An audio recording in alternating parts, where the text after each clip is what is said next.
Hey folks, welcome to the channel. Today I want to go over a question I'm asked all the time. Do you need a stud to mount a frameless shower door to a wall?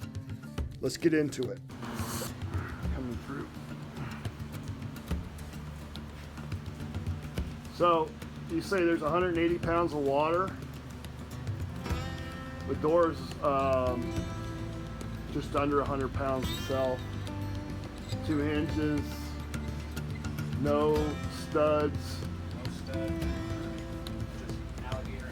Just alligator anchors. And our special gaskets we use. Correct. All gaskets are upgraded from the normal gaskets to a fiber gasket.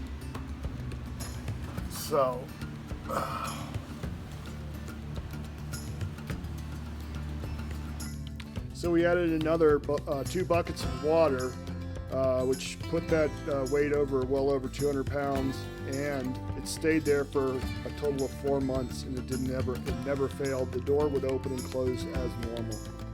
So if anybody's telling you you need studs behind your tile in order to hang a door, show them this video.